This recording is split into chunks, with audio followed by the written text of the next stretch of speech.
N'oublions pas la dernière lettre écrite par Patrice Lumumba à sa femme, Pauline, juste avant qu'il ne soit assassiné le 17 janvier 1961.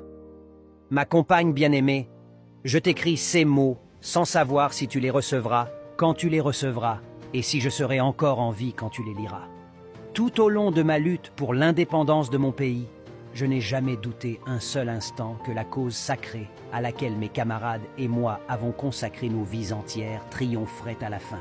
Mais ce que nous voulions pour notre pays, son droit à une vie honorable, à une dignité parfaite, à une indépendance sans restriction, n'a jamais été voulu par le colonialisme belge et ses alliés occidentaux, qui ont trouvé un soutien direct et indirect, intentionnel et involontaire, parmi certains hauts fonctionnaires des Nations Unies, cet organisme auquel nous avons fait confiance lorsque nous lui avons demandé de l'aide. Ils ont corrompu certains de nos compatriotes, ils en ont acheté d'autres, ils ont fait leur part pour déformer la vérité et souiller notre indépendance. Que puis-je dire d'autre?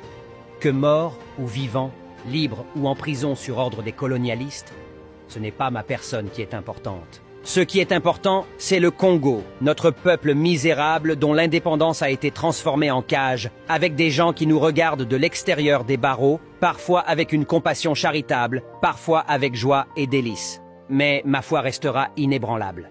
Je sais et je sens au plus profond de mon cœur que tôt ou tard mon peuple se débarrassera de tous ses ennemis, étrangers et nationaux, qu'il se lèvera comme un seul homme pour dire non à la honte et à la dégradation du colonialisme et retrouver sa dignité à la lumière pure du jour. Nous ne sommes pas seuls.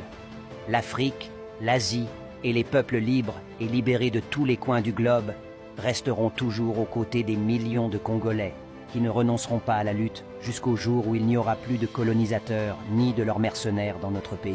Je veux que mes enfants, que je laisse derrière moi et que je ne reverrai peut-être jamais, sachent que l'avenir du Congo est beau et que leur pays les attend, comme il attend tous les Congolais, pour accomplir la tâche sacrée de reconstruire notre indépendance, notre souveraineté.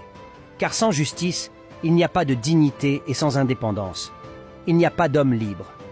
Ni les agressions brutales, ni les mauvais traitements cruels, ni la torture ne m'ont jamais fait implorer la pitié, car je préfère mourir la tête haute, la foi inébranlable et la plus grande confiance dans le destin de mon pays, plutôt que de vivre dans l'esclavage et le mépris des principes sacrés.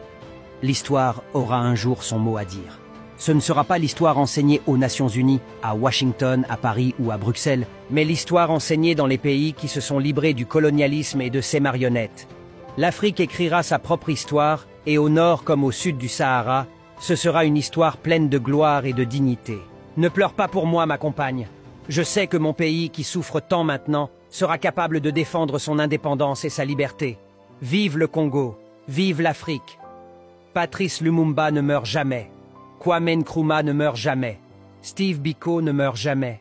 Thomas Sankara ne meurt jamais. Amilcar Cabral ne meurt jamais. Samora Machel ne meurt jamais. Josina Machel ne meurt jamais.